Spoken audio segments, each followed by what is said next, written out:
नमस्कार दर्शकों, स्वागत है आपका इस चैनल पर। और आज हम करने वाले हैं चैप्टर 8 क्लास 11th का पार्ट 3।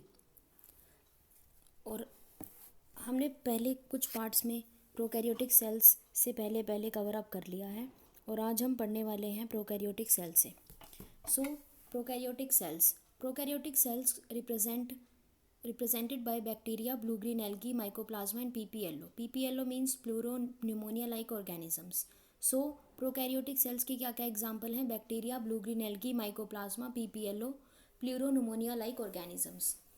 ये जनरली छोटे होते हैं, मल्टीप्लाई काफ़ी जल्दी करते हैं यूकैरियोटिक सेल्स के कंपैरिजन में।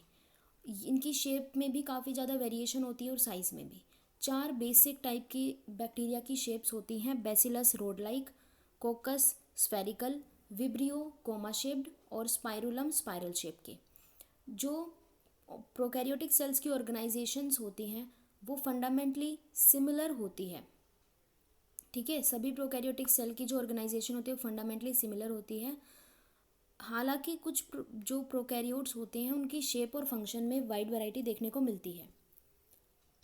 All prokaryotes have a cell wall surrounding the cell membrane except in mycoplasma. सभी प्रोकैरियोट्स के पास सेल वॉल होती है उनकी सेल मेम्ब्रेन के बाहर। इसकी एक एक्सेप्शन है माइकोप्लाज्मा। माइकोप्लाज्मा में कोई भी सेल वॉल नहीं होती है। The fluid matrix filling the cell is the cytoplasm.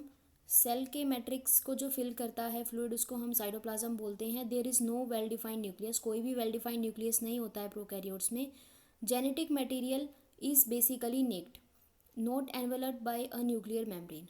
जो प्रोकैरियोट्स में जेनेटिक मटेरियल होता है उसके सराउंडिंग में कोई भी मेम्ब्रेन नहीं होती, इसलिए हम उसको बोलते हैं कि वो नेकेड है। ठीक है। In addition to the genomic DNA prokaryotes में कैसा होता है? सिंगल क्रोमोसोम या फिर सर्कुलर डीएनए। इस डीएनए तो होता है, ये इसके एडिशन में भी एक डीएनए होता है। Many bacteria have small circular DNA outside the genomic DNA. Genomic DNA तो होता ही है, लेकिन उसके अलावा स्मॉल सर्कुलर डीएनए भी होता है कुछ बैक्टीरिया में। ठीक है, ये स्मॉल डीएनए को हम क्या बोलते हैं? प्लाज्मिड। जीनोमिक डीएनए से दूसरा जो डीएनए प्रेजेंट है बैक्टीरिया में उसको हम क्या नाम देते हैं? प्लाज्मिड। प्लाज्मिड डीएनए क्या करता है? प्लाज्मिड डीएनए जो है बैक्टीरिया को कुछ यूनिक फिनोटिपिक कैरेक्टर्स प्रोवाइड करता है। ऐसा एक सच कैरेक्टर है एंटीबायोटिक से रेजिस्टेंस। ठीक है।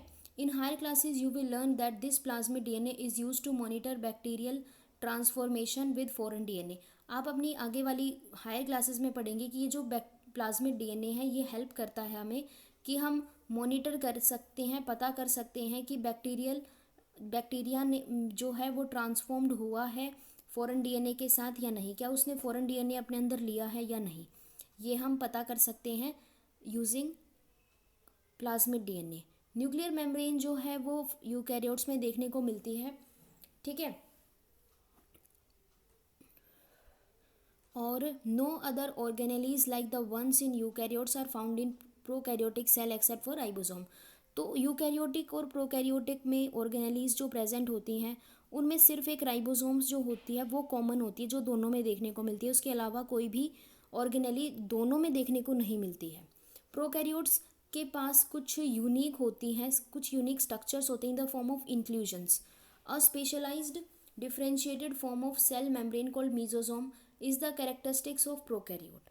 प्रोकैरियोट्स की हम एक कैरेक्टरिस्टिक की बात करें तो हम बात करते हैं मीजोसोम की। मीजोसोम क्या है? एक differentiated form of cell membrane है। सेल मेम्ब्रेन की ही एक डिफरेंशिएटेड फॉर्म होती है मीजोसोम। और हम कह सकते हैं कि मीजोसोम जो है वो प्रोकैरियोट्स का एक कैरेक्टरिस्टिक है। They are essentially infoldings of cell membrane. Mesosomes जो होती हैं वो क्या होती हैं? इनफोल्डिंग्स होती हैं सेल मेम्ब्रेन की। ठीक है। अब हम बात करते हैं cell wall and cell envelope and its modification.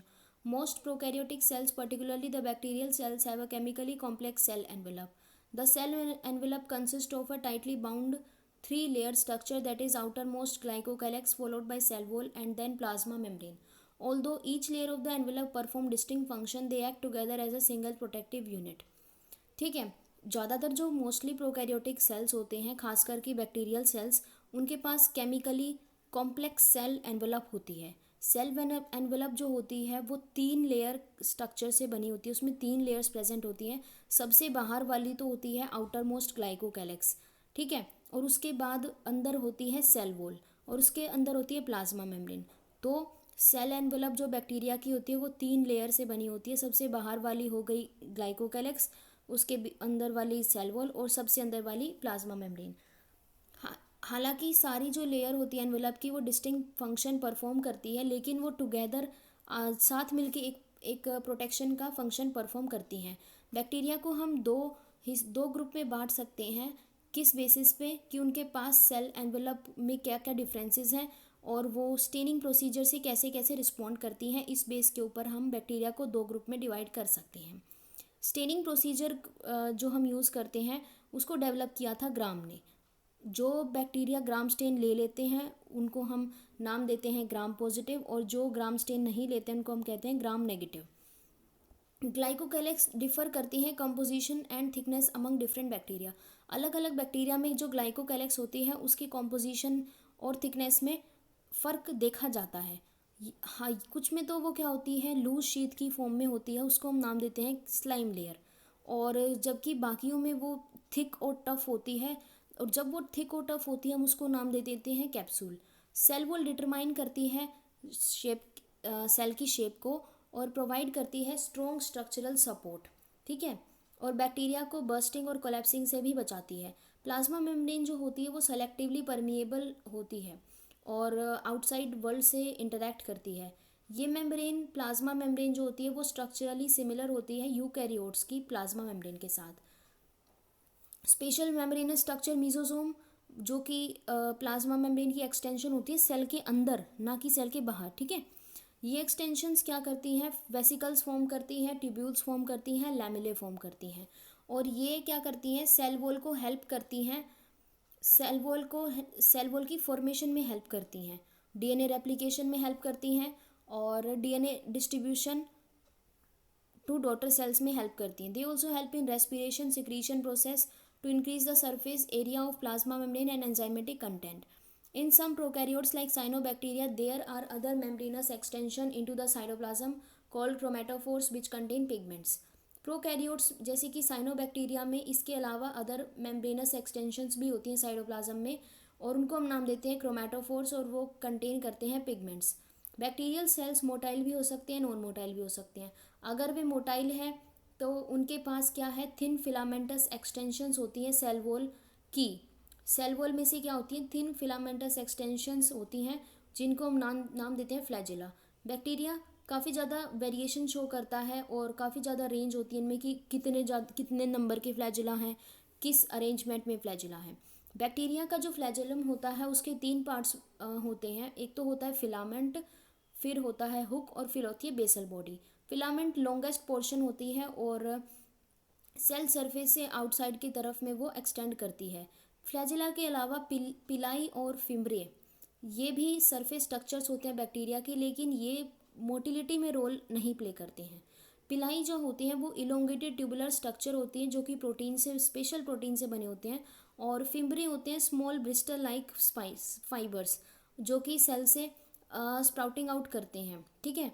कुछ बैक्टीरिया में they are known to help attach bacteria to rocks in streams and also to host tissues, ठीक है। बैक्टीरिया में फिम्ब्री और पिलाई का क्या काम होता है, ये क्या करते हैं, बैक्टीरिया को अटैचमेंट में हेल्प करते हैं स्टोन से, रॉक से, और अपने होस्ट टिश्यूज़ से भी, ठीक है। Then comes the ribosomes and inclusion bodies. Prokaryotes में राइबोसोम्स जो होती हैं प्लाज्मा मेम्ब्रेन, सेल की प्लाज्मा मेम्ब्रेन से एसोसिएट करते हैं, और इनकी साइज़ 15 नैनोमीटर बाय 20 नैनोमीटर की होती है, और ये 2 सब यूनिट से बनी होती है, 50s एंड 30s यूनिट्स। और ये 50s 30s यूनिट जब दोनों प्रेजेंट होती हैं तो ये बनाती हैं 70s प्रोकैरियोटिक राइबोसोम्स। राइबोसोम्स जो होती हैं प्रोटीन सिंथेसिस की साइट होती हैं। काफ़ी सारे राइबोसोम्स सिंगल mRNA से अटैच करते हैं और एक चेन फॉर्म करते हैं, और उनको हम बोलते हैं पॉलीराइबोसोम्स और पोलीसोम्स। तो पोलीसोम और पॉलीराइबोसोम कोई पूछे तो क्या है, सेवरल राइबोसोम्स में attach to single mRNA and form a chain called polyribosomes और पोलीसोम। क्या है, जब बहुत सारे राइबोसोम्स एक सिंगल mRNA को अटैच करते हैं तो उस चेन को हम बोलते हैं पॉलीराइबोसोम्स या polysome. Ribosomes of polysome translate the mRNA into proteins. Inclusion bodies क्या होती है? Reserve material in prokaryotic cells are stored in cytoplasm in the form of inclusion bodies. Prokaryotic cells में reserve material cytoplasm में store होता है in the form of inclusion bodies. इनके पास कोई भी मेम्ब्रेन नहीं होती और ये साइटोप्लाज्म में ऐसे ही फ्रीली पड़ी रहती हैं, जैसे कि phosphate granules, cyanophycean granules, glycogen granules. Gas vacuoles blue green purple and green photosynthetic bacteria में देखने को मिलता है. Thank you. नेक्स्ट हम अपनी अगली वीडियो में कवर करेंगे यूकैरियोटिक सेल्स. तब तक के लिए धन्यवाद.